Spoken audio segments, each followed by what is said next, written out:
ബാർക്കുമോർ പിതാവിനും പുത്രനും പരിശുദ്ധ റൂഹായിക്കും സ്തുതി ആദ്യം മുതൽ നമ്മുടെ മേൽ തൻ്റെ കരുണയും മനോന്നേക്കുണ്ടായിരിക്കുമാറാകട്ടെ. ആമേൻ.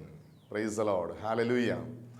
ദൈവ തിരുനാമത്തിന് മഹത്വം ഉണ്ടായിരിക്കട്ടെ. ദൈവത്തിൻ്റെ വലിയ കരുണയാൽ, ദൈവത്തിൻ്റെ വലിയ കൃപയാൽ വീണ്ടും ദൈവവചനത്തിൻ്റെ കീഴിലായിരിക്കുവാൻ സ്വർഗത്തിലെ ദൈവം നമുക്കൊരുക്കിയ ഈ നല്ല അവസരത്തിനായി ദൈവത്തെ മഹത്വപ്പെടുത്താം. കർത്താവിൻ്റെ വചനം പരിശോധിക്കുമ്പോൾ അനുഗ്രഹം പ്രാപിക്കാൻ ഏറ്റവും വലിയൊരു മുഖാന്തരമാണ് ഒരു വ്യക്തിയുടെ വിശുദ്ധീകരണം. കർത്താവിൻ്റെ വചനം പരിശോധിക്കുമ്പോൾ യോശുവയുടെ പുസ്തകം 3-ാം അധ്യായം 5-ാം വാക്യം കർത്താവിൻ്റെ വചനം ഇങ്ങനെ പറയുന്നു: നിങ്ങൾ നിങ്ങളെ തന്നെ വിശുദ്ധീകരിക്കുക, നാളെ യഹോവയായ ദൈവം നിങ്ങളുടെ ഇടയിൽ അതിശയം പ്രവർത്തിക്കും, അത്ഭുതം പ്രവർത്തിക്കും.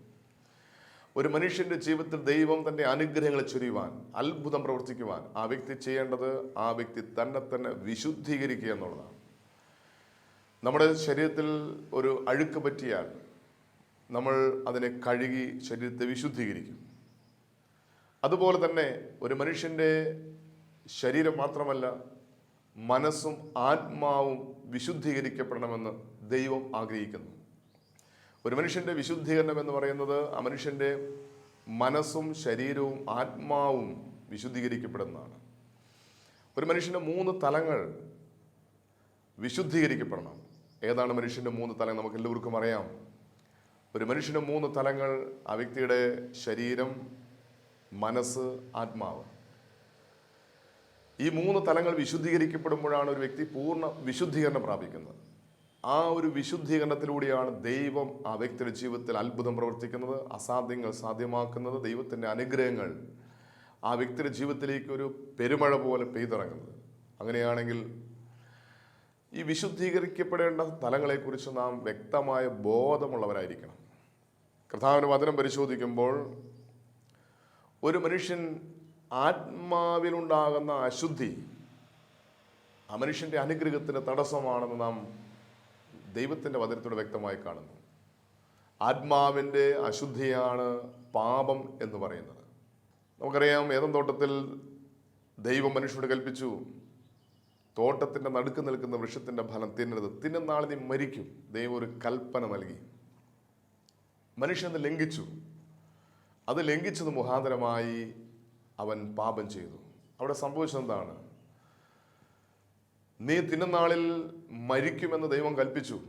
എന്നാൽ അതിനുശേഷം ഈ തിന്നതെന്ന് പറഞ്ഞ വൃക്ഷത്തിൻ്റെ ഫലം തിന്നതിന് ശേഷം ആദം വീണ്ടും ജീവിച്ചു. അങ്ങനെയാണെങ്കിൽ ദൈവം പറഞ്ഞത് ശരിയാണോ തെറ്റാണോ? ഇവിടെ നമുക്ക് ചിന്തിക്കാം. ദൈവം പറഞ്ഞു, തോട്ടത്തിൻ്റെ നടുക്ക് നിൽക്കുന്ന വൃക്ഷത്തിൻ്റെ ഫലം തിന്നരുത്, തിന്നുന്നാൾ നീ മരിക്കും. അതിനുശേഷവും ആദാം ജീവിച്ചുവെങ്കിൽ ആദാം ശരീരത്തിലാണ് ജീവിച്ചത്, എന്നാൽ ആത്മാവിൽ മരണം പ്രാപിച്ചു. അങ്ങനെയാണ് ഒരു മനുഷ്യൻ പാപം ചെയ്യുക എന്ന് പറഞ്ഞാൽ ആത്മാവിൻ്റെ ജീവൻ നഷ്ടപ്പെടുന്ന അവസ്ഥയ്ക്കാണ് പാപം എന്ന് പറയുന്നത്. ഒരു മനുഷ്യൻ ദൈവത്തിൻ്റെ നിയമം ലംഘിക്കുമ്പോൾ ദൈവീക ജീവൻ, ദൈവം മനുഷ്യന് നൽകിയിരിക്കുന്ന ആത്മാവ് നിർജീവമാവുകയാണ്. ആത്മാവിൻ്റെ ജീവൻ നഷ്ടപ്പെടുന്ന അവസ്ഥയ്ക്കാണ് പാപം എന്ന് പറയുന്നത്.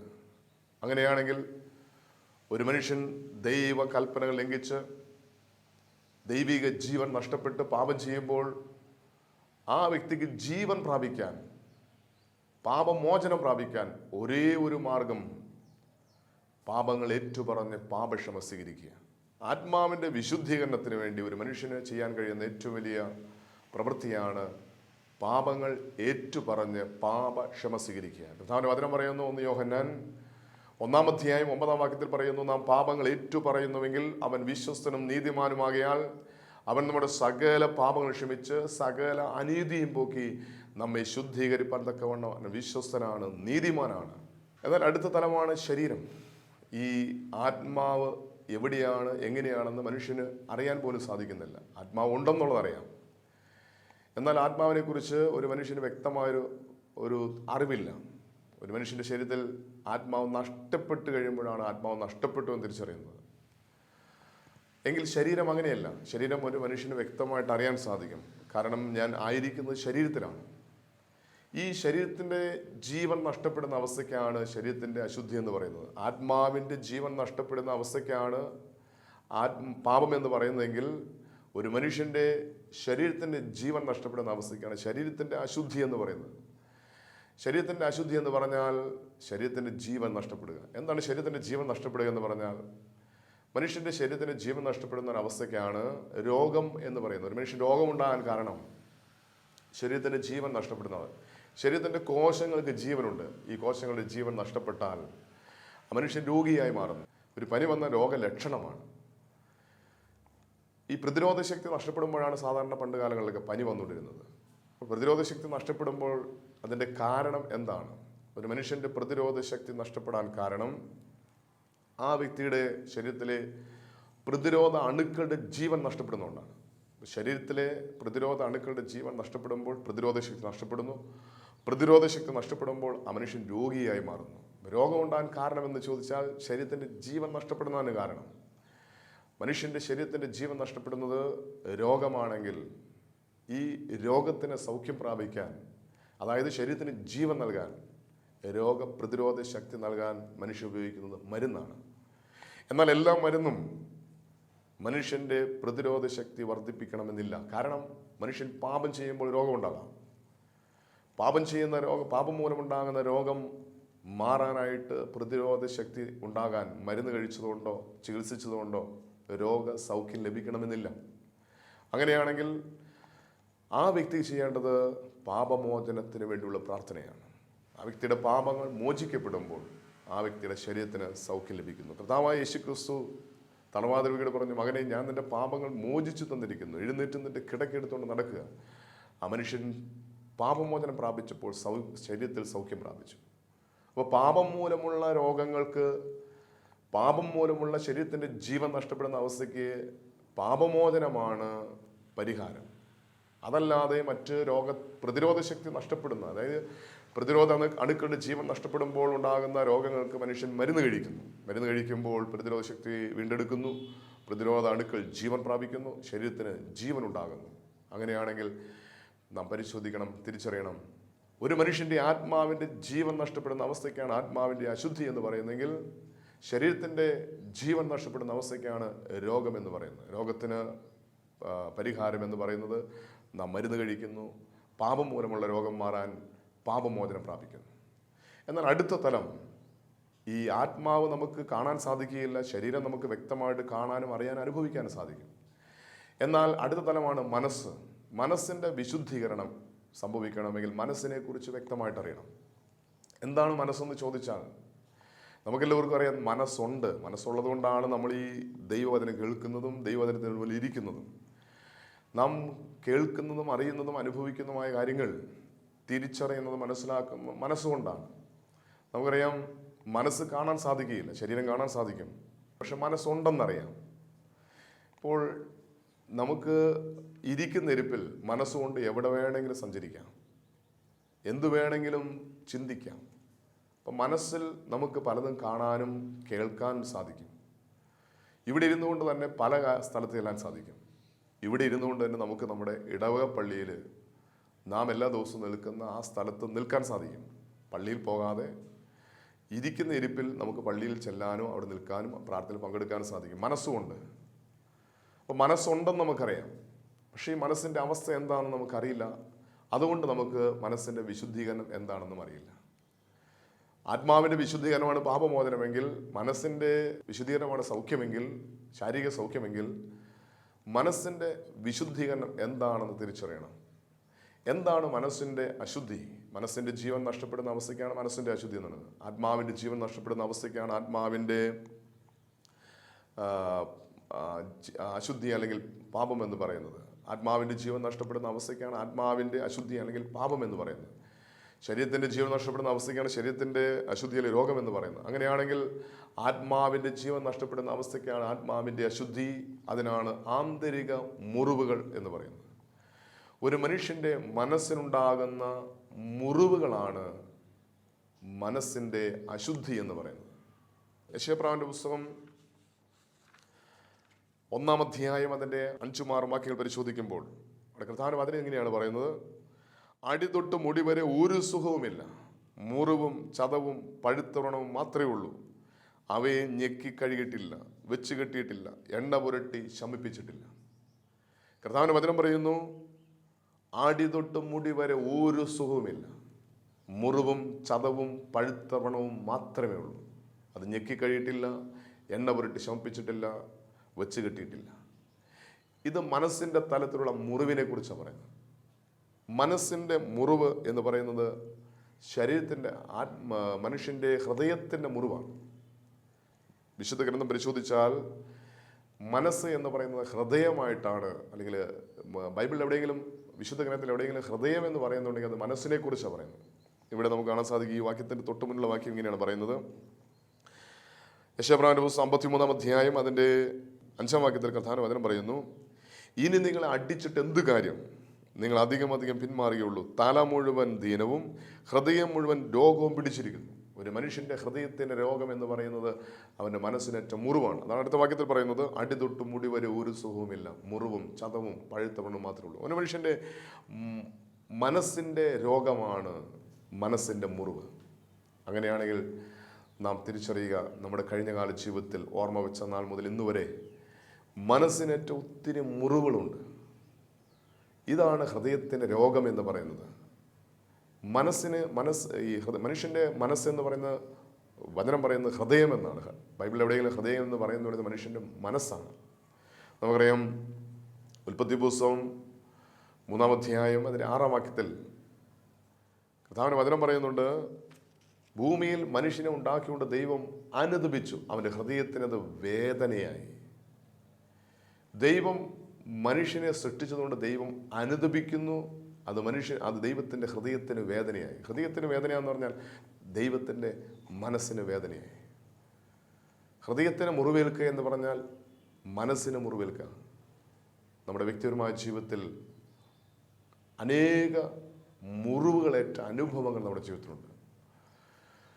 അമ്മയുടെ ഉദരത്തിൽ ജീവന്റെ തുടിപ്പായ രൂപം കൊണ്ട നിമിഷം മുതൽ ഈ നിമിഷം വരെ മനസ്സിന് മുറിവേൽക്കാവുന്ന ഒത്തിരി സാഹചര്യങ്ങളുണ്ട്. നമ്മുടെ മനസ്സിന് മുറിവേറ്റൊരു വ്യക്തിയാണെങ്കിൽ ആ മനുഷ്യൻ്റെ മനസ്സിനെയും ശരീരത്തെയും ആത്മാവിനെയും ബാധിക്കും. ഒരു മനുഷ്യൻ്റെ മനസ്സ് അശുദ്ധമാണെങ്കിൽ അത് ശരീരത്തെയും മനസ്സിനെയും ബാധിക്കും. കാരണം മനസ്സും ശരീരവും തമ്മിൽ വ്യക്തിപരമായ ബന്ധമുണ്ട്. നമ്മൾ സാധാരണ പറയുന്നൊരു കാര്യമാണ്, മുഖത്ത് നോക്കിയിട്ട് ചോദിക്കും, എന്താ മനസ്സിലൊരു വിഷമം. ഒരു മനുഷ്യൻ്റെ മനസ്സിൻ്റെ വേദന മുഖത്ത് കാണാൻ സാധിക്കും. ഒരു മനുഷ്യൻ്റെ ഹൃദയത്തിലെ വേദന ശരീരത്തിൽ വെളിപ്പെടും. മനസ്സ് എങ്ങനെയായിരിക്കുന്നു അതായിരിക്കും ശരീരവും മനസ്സും തമ്മിലൊരു വ്യക്തിപരമായ ബന്ധമുണ്ട്. ഇപ്പോൾ നമുക്ക് രാവിലെ ഫോൺ വരികയാണ്, ഒരു ഫോൺ കോൾ വന്നു. ഫോൺ എടുത്ത് ചെവിയിൽ വെച്ചപ്പോൾ ആ ഫോണിലൂടെ സംസാരിക്കുന്ന വ്യക്തിയുടെ സ്വരം കേൾക്കുന്ന ഈ വ്യക്തി പെട്ടെന്ന് ബോധം കിട്ടി താഴെ വീഴുകയാണ്. വേഗം വീട്ടിലുള്ള മറ്റുള്ളവരെല്ലാം ഓടിക്കൂടി വെള്ളം തളിച്ച് എഴുന്നേൽപ്പിച്ചപ്പോഴാണ് ഈ വ്യക്തിക്ക് കേൾക്കാൻ കഴിയാത്ത, മനസ്സിന് താങ്ങാൻ കഴിയാത്തൊരു വാർത്ത കേട്ടപ്പോൾ ശരിക്കും പറഞ്ഞാൽ മനസ്സിനുണ്ടായ ആഘാതം ശരീരത്തിലേക്ക് വെളിപ്പെടുക. മനസ്സും ശരീരവും ബന്ധമുണ്ട്. മനസ്സിൻ്റെ മുറിവുകൾ ശരീരത്തിനും ബാധിക്കും, ആത്മാവിനും ബാധിക്കും. ഒരുപക്ഷെ നമ്മുടെ ജീവിതത്തിൽ ഇന്നനുഭവിക്കുന്ന ശാരീരികമായ രോഗത്തിൻ്റെ ഒരു കാരണം മനസ്സിനേറ്റ മുറിവുകളുമായിരിക്കാം. കഴിഞ്ഞ കാലങ്ങളിൽ മനസ്സിനേറ്റ മുറിവ് ഇന്ന് ശരീരത്തെ സ്വാധീനിക്കാൻ കാരണമുണ്ടായിരിക്കാം. മനസ്സും ശരീരവും തമ്മിൽ വ്യക്തിപരമായിട്ട് ബന്ധമുണ്ട്. അതുകൊണ്ട് നമ്മൾ പറയുന്നത് മുഖം മനസ്സിൻ്റെ കണ്ണാടിയാണ്. മുഖത്ത് നോക്കിയാൽ നമുക്ക് മനസ്സിൽ എന്താണെന്ന് തിരിച്ചറിയാൻ സാധിക്കും. അപ്പോൾ ഒരു മനുഷ്യൻ്റെ മനസ്സിൽ എന്താണോ അത് ശരീരത്തിൽ വെളിപ്പെടും. പലപ്പോഴും ഒരു മനുഷ്യൻ കാണിക്കുന്ന എല്ലാ പ്രവൃത്തികളും മനസ്സിൽ നിന്നാണ് ഉണ്ടാകുന്നത്. കർത്താവിന്റെ വചനം വ്യക്തമായിട്ട് പറയുന്നുണ്ട്. ലൂക്കോസിന്റെ സുവിശേഷം 6-ാം അധ്യായം അതിലെ 45-ാമത്തെ വാക്യത്തിൽ പറയുന്നു, ഒരു മനുഷ്യൻ തൻ്റെ നല്ല ഹൃദയത്തിൽ നിന്ന് നന്മ മാത്രം പുറപ്പെടുന്നു, എന്നാൽ ഒരു ദുഷ്ടനായ മനുഷ്യൻ തൻ്റെ ദുഷിച്ച ഹൃദയത്തിൽ നിന്ന് ദുഷ്ടത മാത്രം പുറപ്പെടുന്നു. ഹൃദയം നിറഞ്ഞ് കവിയുന്നതാണ് പുറത്തേക്ക് ഒഴുകുന്നത്. പലപ്പോഴും നാം തിരിച്ചറിയുക, നമ്മുടെ ഹൃദയത്തിൽ എന്താണോ അതാണ് മറ്റുള്ളവർക്ക് നമ്മൾ നൽകുന്നത്. ഞാൻ മൂലം മറ്റുള്ളവർ വേദന അനുഭവിക്കുന്നുവെങ്കിൽ, ഞാൻ മറ്റുള്ളവർക്കൊരു തലവേദനയാണെങ്കിൽ, ഞാൻ മറ്റുള്ളവർക്കൊരു കണ്ണുനീരായി മാറുന്നുവെങ്കിൽ, എന്നെ മറ്റുള്ളവർ സഹിക്കാൻ കഴിയാത്തൊരവസ്ഥയിലാണെങ്കിൽ എന്നിലുള്ള മുറിവുകൾ അവർ അനുഭവിക്കുന്നു എന്നുള്ളതാണ് നാം തിരിച്ചറിയേണ്ടത്. മറ്റുള്ളവർക്ക് വേദന നൽകുന്ന ഒരു വ്യക്തിയാണ് ഞാനെങ്കിൽ എൻ്റെ മനസ്സിൽ മുറിവുകളുണ്ട്. നമ്മൾ സാധാരണ പറയാറുണ്ട്, ഒരു മുറിവേറ്റ മൃഗം മറ്റുള്ളവരെ മുറിപ്പെടുത്തും. ഇതുപോലെയാണ് മനുഷ്യൻ്റെ മനസ്സിൽ മുറിവുണ്ടെങ്കിൽ മറ്റുള്ളവർക്കത് മുറിവായി മാറും. ഒരു മുറിവേറ്റ ഒരു ഭാര്യ ഭർത്താവ് ജീവിത പങ്കാളിക്ക് ഒരു മുറിവായി മാറും. മുറിവേറ്റ ഒരു മാതാപിതാക്കൾ മക്കൾക്കൊരു മുറിവായി മാറും. മുറിവേറ്റ മക്കൾ മാതാപിതാക്കൾക്കൊരു മുറിവായി മാറും. മുറിവേറ്റ വ്യക്തി ഒരു സമൂഹത്തിനൊരു മുറിവായി മാറും. ഇന്ന് തിരിച്ചറിയണം, നമ്മുടെ ഹൃദയത്തിലുള്ള മുറിവാണ് പലപ്പോഴും മറ്റുള്ളവർക്ക് ഒരു അസ്വസ്ഥതയായി വേദനയായി മാറുന്നത്. അങ്ങനെയാണെങ്കിൽ നമ്മുടെ മനസ്സിൻ്റെ മുറിവുകൾ എന്താണെന്ന് നാം കണ്ടെത്തി അത് യേശുവിൻ്റെ മുറിവിൽ സമർപ്പിച്ചുകൊണ്ട് സൗഖ്യം പ്രാപിക്കുമ്പോൾ ആന്തരിക സൗഖ്യം, മനസ്സിന് സൗഖ്യം നമുക്ക് ലഭിക്കും. ഈ മനസ്സിന് സൗഖ്യം ലഭിക്കാൻ നാം ചെയ്യേണ്ടത് നമ്മുടെ മനസ്സിനേറ്റവും മുറിവുകൾ കണ്ടെത്തി യേശുവിൻ്റെ തിരുമുറിവിൽ സമർപ്പിച്ചുകൊണ്ട് സൗഖ്യത്തിന് വേണ്ടി പ്രാർത്ഥിക്കുക. ഇന്ന് മനുഷ്യൻ്റെ ഏറ്റവും വലിയ ബലഹീനം എന്ന് പറഞ്ഞാൽ എന്ത് കുറവുണ്ടെങ്കിൽ ആ കുറവ് മൂടി വയ്ക്കുകയാണ് ചെയ്യുന്നത്. ഒരു മനസ്സിനേറ്റം മുറിവ് മറച്ചു വയ്ക്കുന്നതുകൊണ്ട് ആ വ്യക്തിക്ക് ഒരു നേട്ടവുമില്ല. ശരീരത്തിൻ്റെ ഒരു മുറിവുണ്ടായി നമ്മൾ എന്ത് ചെയ്യും? ശരീരത്തിനൊരു മുറിവേറ്റാൽ നമ്മൾ ആ മുറിവിൻ്റെ ആഘാതം എത്ര വലുതാണോ അതനുസരിച്ച് നമ്മൾ അത്രമാത്രം പ്രാധാന്യം നൽകും. ചെറിയൊരു മുറിവാണെങ്കിൽ നമ്മൾ വലിയ വിഷയമായിട്ട് കാര്യമായിട്ട് അത് പരിഗണിക്കാറില്ല. എന്നാൽ വലിയൊരു മുറിവ് നമ്മുടെ ശരീരത്തിലുണ്ടായാൽ നമ്മളത് എത്രയും പെട്ടെന്ന് കഴുകി കെട്ടി മരുന്ന് വെച്ച് അതിന് സൗഖ്യത്തിന് വേണ്ടി നമ്മൾ വലിയ വില കൊടുക്കും. എന്നാൽ ഒരു മനുഷ്യന് മുറിവേറ്റൊരു മനുഷ്യൻ ആ മുറിവ് വെച്ച് കെട്ടാതിരുന്നാൽ എന്തായിരിക്കും അവസ്ഥ? ഞങ്ങളൊരിക്കലും ഒരു റെയിൽവേ സ്റ്റേഷനിൽ ഭിക്ഷാടകർക്ക് ഭക്ഷണം വിതരണം ചെയ്യുക. ആ സമയത്ത് ഞങ്ങളൊരു ഓവർബ്രിഡ്ജ് കയറി അടുത്ത സ്ഥലത്തേക്ക് പോകുന്ന സമയത്ത് വലിയൊരു നാറ്റം, അതായത് അസഹ്യമായ ദുർഗന്ധം വമിക്കുക. നോക്കിയപ്പോൾ അവിടെ ദുർഗന്ധം വമിക്കാൻ ഒരു സാഹചര്യമില്ല. പക്ഷെ നോക്കുമ്പോൾ ഒരു മനുഷ്യൻ അവിടെ ഇരിക്കുന്നുണ്ട്, ഒരു മാനസിക രോഗിയായ ഒരു മനുഷ്യൻ. ആ മനുഷ്യൻ, ഞങ്ങൾ ശ്രദ്ധിച്ചപ്പോൾ ആ മനുഷ്യൻ്റെ തലയിൽ നിന്ന് ഈച്ച പറക്കുന്നു. ഈ ദുർഗന്ധം വമിക്കുന്നത് എന്താണെന്ന് ഞങ്ങൾ അന്വേഷിച്ചപ്പോഴാണ് ഈ മനുഷ്യൻ്റെ തലയിൽ നിന്ന് ഈച്ച പറക്കുന്നുണ്ട്. ആ മനുഷ്യൻ തല ഒരു തുണി കൊണ്ട് മൂടിക്കെട്ടിരിക്കുക. ആ മനുഷ്യൻ്റെ അടുത്ത് ചെന്നപ്പോൾ ആ മനുഷ്യൻ മാനസിക രോഗിയാണെന്ന് മനസ്സിലായി. ആ മനുഷ്യൻ്റെ തലയിൽ കെട്ടിയിരിക്കുന്ന തുണി അഴിച്ചു മാറ്റിയപ്പോൾ തലയിൽ വലിയൊരു വ്രണം. ഈ മാനസിക രോഗിയായ മനുഷ്യൻ തനിക്കുണ്ടായ മുറിവ്, അതിൻ്റെ ആഴം എത്ര വലുതാണെന്ന് അറിയാനുള്ള കഴിവോ മാനസികമായ ബോധമോ ആ വ്യക്തിക്ക് ഇല്ലാത്തതുകൊണ്ട് ആ മുറിവ് ഒരു തുണി വെച്ച് മൂടി. സംഭവിച്ചത് കുറച്ച് നാൾ കഴിഞ്ഞപ്പോൾ ആ മനുഷ്യൻ മറ്റുള്ളവർക്കൊരു നാറ്റമായി മാറി. ആ മനുഷ്യനെ ഞങ്ങൾ താങ്ങി പിടിച്ചെഴുന്നേൽപ്പിച്ച് ഹോസ്പിറ്റലിൽ അഡ്മിറ്റ് ചെയ്ത് ആ മനുഷ്യൻ ചികിത്സിക്കാനുള്ള എല്ലാ ക്രമീകരണങ്ങളും ചെയ്തു. ഞാനിത് പറഞ്ഞത്, പലപ്പോഴും നമ്മുടെ ജീവിതം ഇതുപോലെയാണ്. നമ്മുടെ ആത്മാവിന് വിശുദ്ധീകരണം ലഭിക്കാൻ വേണ്ടി നമ്മൾ കുമ്പസാരം നടത്തുന്നു, പാപമോചന പ്രാർത്ഥന സ്വീകരിക്കുന്നു, പാപപരിഹാര പ്രവൃത്തികൾ ചെയ്യുന്നു, പാപമോചനത്തിനായി പ്രായശ്ചിത്ത പ്രവൃത്തികൾ ചെയ്യുന്നു, നന്മ പ്രവൃത്തികൾ ചെയ്യുന്നു, ആത്മാവിന് സൗഖ്യം പ്രാപിക്കുന്നു. ഇതുപോലെ തന്നെ ശരീരത്തിന് രോഗമുണ്ടായാൽ നമ്മൾ എത്രയും പെട്ടെന്ന് അത് ചികിത്സിച്ച്, അല്ലെങ്കിൽ പാപമൂലമുള്ള രോഗമാണെങ്കിൽ അത് പാപമോചനം പ്രാപിച്ച് സൗഖ്യം പ്രാപിക്കുന്നു. എന്നാൽ മനസ്സിനുണ്ടാകുന്ന മനസ്സിൻ്റെ അശുദ്ധി അല്ലെങ്കിൽ ആ മനസ്സുണ്ടാകുന്ന മുറിവുകൾ നാം കണ്ടെത്താനോ അത് കണ്ടെത്തി യേശുവിൻ്റെ മുറിവിൽ സമർപ്പിച്ച് സൗഖ്യം പ്രാപിക്കാനോ നമുക്ക് പലപ്പോഴും തിരിച്ചറിവില്ലാത്തതുകൊണ്ട് നാം മറ്റുള്ളവർക്കൊരു മുറിവായി മാറുകയാണ്. ഞാൻ ആദ്യം പറഞ്ഞതുപോലെ ഒരു ശരീരത്തിലുണ്ടാകുന്ന മുറിവ് അതിൻ്റെ ആഴം മനസ്സിലാക്കി അത് കഴുകി കെട്ടുന്നില്ല എങ്കിൽ ആദ്യം തനിക്ക് അത് നാറ്റം വയ്ക്കും. പിന്നെ ആ വ്യക്തിയുടെ അടുത്ത് ആര് വരുന്നോ അവർക്കൊക്കെ ഈ മുറിവ് ഒരു നാറ്റമായി മാറും. ഇതുപോലെ തന്നെ അമ്മയുടെ ഉദരത്തിൽ ജീവന്റെ തുടിപ്പായി രൂപം കൊണ്ട നിമിഷം മുതൽ ഈ നിമിഷം വരെയും നമ്മുടെ മനസ്സിനേറ്റ മുറിവുകൾ കണ്ടെത്തി യേശുവിൻ്റെ മുറിവിൽ സമർപ്പിച്ച് സൗഖ്യം പ്രാപിക്കുന്നില്ല എങ്കിൽ വചനം പറയുന്നു, അടി തൊട്ട് മുടി വരെ ഒരു സുഖവുമില്ല, മുറിവും ചതവും പഴുത്തറുണവും മാത്രമേ ഉള്ളൂ. അത് ഞെക്കി കഴിയിട്ടില്ല, എണ്ണ പുരട്ടി ശമിപ്പിച്ചിട്ടില്ല, വെച്ച് കെട്ടിയിട്ടില്ല.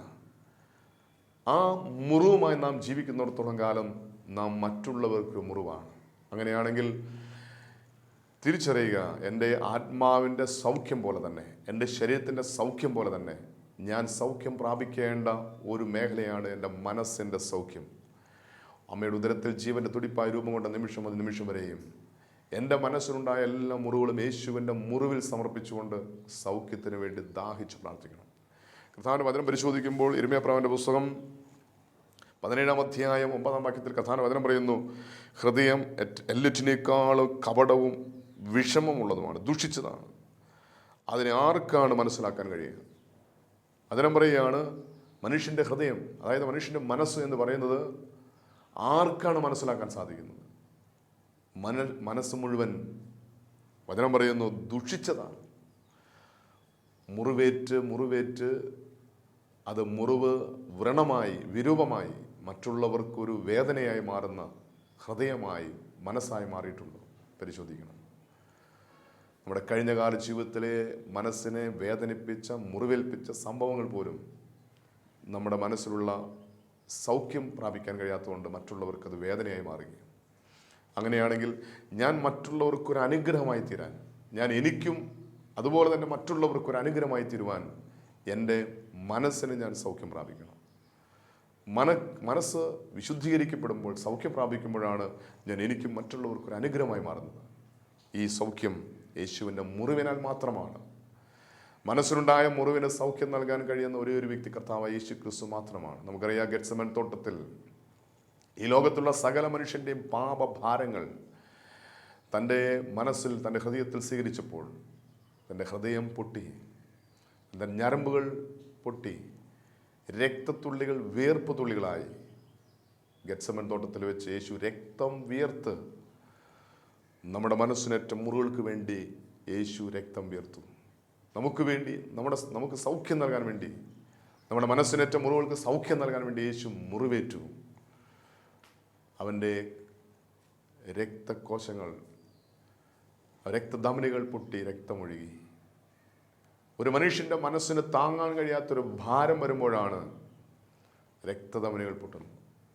ഇവിടെ കർത്താവായ യേശു ക്രിസ്തു നമുക്ക് വേണ്ടി രക്തം വീർത്തത് നമ്മുടെ മനസ്സിൻ്റെ മുറിവുകൾ, നമ്മുടെ മനസ്സിനേറ്റ ഭാരങ്ങൾ, നൊമ്പരങ്ങൾ, ആരോടും പറയാത്ത, നാം അനേക വർഷങ്ങളായി ചുമന്നു നടക്കുന്ന മനസ്സിൻ്റെ ഭാരങ്ങൾ, വേദനകൾ, മുറിവുകൾ, ഇതെല്ലാം നമുക്ക് വേണ്ടി കർത്താവായ യേശു ക്രിസ്തു വർഷങ്ങൾക്ക് മുമ്പ്, 2000 വർഷങ്ങൾ തൻ്റെ ഹൃദയത്തിൽ സ്വീകരിച്ചു. ആ യേശുവിൻ്റെ തിരുഹൃദയത്തിലേക്ക് നമ്മുടെ മനസ്സിനേറ്റ എല്ലാ മുറിവുകൾ സമർപ്പിച്ചുകൊണ്ട് സൗഖ്യത്തിന് വേണ്ടി നാം പ്രാർത്ഥിക്കുമ്പോൾ അവിടെ വിടുതലുണ്ട്, സൗഖ്യമുണ്ട്. അങ്ങനെയാണെങ്കിൽ അമ്മയുടെ ഉദരത്തിൽ ജീവൻ്റെ തുടിപ്പായ രൂപം കൊണ്ട് നിമിഷം വരെയും മനസ്സിനേറ്റ എല്ലാ മുറിവുകളും യേശുവിൻ്റെ മുറിവിലേക്ക് സമർപ്പിച്ചുകൊണ്ട് സൗഖ്യത്തിന് വേണ്ടി നമുക്ക് പ്രാർത്ഥിക്കാം, കണ്ണടയ്ക്കാം.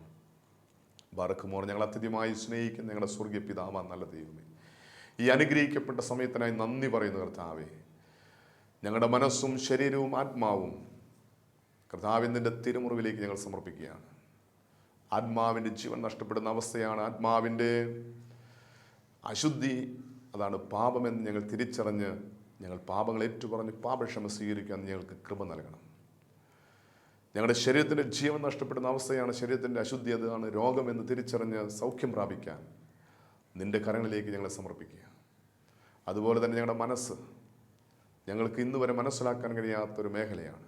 മനസ്സിൻ്റെ ജീവൻ നഷ്ടപ്പെടുന്ന അവസ്ഥയാണ്, മനസ്സിൻ്റെ അശുദ്ധി, അതാണ് ഞങ്ങളുടെ മനസ്സിനേറ്റ മുറിവുകളെന്ന് തിരിച്ചറിയുവാൻ ആ മുറിവുകൾ കണ്ടെത്തി യേശുവെ അവിടുത്തെ തിരുമുറിവിലേക്ക് സമർപ്പിച്ച് സൗഖ്യം പ്രാപിക്കാൻ, അവിടുത്തെ അട്ടിപ്പിണരാൽ, അവിടുത്തെ മുറിവിനാൽ സൗഖ്യം പ്രാപിക്കാൻ അവിടുത്തെ തിരുമുറിവിലേക്ക് ഞങ്ങളെ സമ്പൂർണ്ണമായിട്ട് സമർപ്പിക്കുക. അമ്മയുടെ ഉദരത്തിൽ ജീവൻ്റെ തുടിപ്പായ രൂപം കൊണ്ട നിമിഷം മുതൽ ഈ നിമിഷം വരെയും വന്നുപോയെല്ലാം മനസ്സിനേറ്റ മുറിവുകളെയും അവിടെ ഞങ്ങൾക്ക് വെളിപ്പെടുത്തരണം. അതെല്ലാം യേശുവെ നിൻ്റെ തിരുമുറിവിലേക്ക് സമർപ്പിച്ച് സൗഖ്യം പ്രാപിക്കാൻ, ആ സൗഖ്യം ഞങ്ങളുടെ ശരീരത്തിനും ആത്മാവിനും സൗഖ്യമായി തരുവാൻ മനസ്സും ശരീരവും ആത്മാവും പൂർണ്ണ വിശുദ്ധീകരണം പ്രാപിച്ച് വിശുദ്ധിയോടെ കർത്താവിൻ്റെ മഹത്വം അനുഭവിച്ചറിയുവാൻ, നിൻ്റെ അനുഗ്രഹങ്ങൾ അവകാശമാക്കുവാൻ ഞങ്ങളെ സഹായിക്കണം. അതിനായി ഞങ്ങളെ വിശുദ്ധീകരിക്കണം, അവിടുത്തെ ആത്മാവ് കൊണ്ട് ഞങ്ങളെ നിറയ്ക്കണം. മനസ്സിനേറ്റ മുറിവുകൾ വെളിപ്പെടുത്തി കിട്ടുവാൻ പരിശുദ്ധാത്മാവ് ഞങ്ങളെ സഹായിക്കണം. പരിശുദ്ധ അമ്മേ ദൈവമാതാവേ, ഞങ്ങളുടെ മനസ്സിനേറ്റ എല്ലാ മുറിവുകളും ഞങ്ങൾക്ക് വെളിപ്പെടുത്തി കിട്ടി, അതെല്ലാം യേശുവിൻ്റെ മുറിവിൽ സമർപ്പിച്ചുകൊണ്ട് സൗഖ്യം പ്രാപിക്കാൻ ഞങ്ങൾക്ക് വേണ്ടി പ്രാർത്ഥിക്കണം. എല്ലാം ഞങ്ങൾക്ക് വേണ്ടി ക്രൂശിൽ മരിച്ച് മരണത്തെ ജയിച്ച് ഉയർത്തെഴുന്നേറ്റ് ഇന്നും ജീവിക്കുന്ന ഞങ്ങളുടെ കർത്താവ്, ഞങ്ങളുടെ ദൈവമായ യേശുവിൻ്റെ അതിപരിശുദ്ധമായ നാമത്തിൽ തന്നെ ആമേൻ.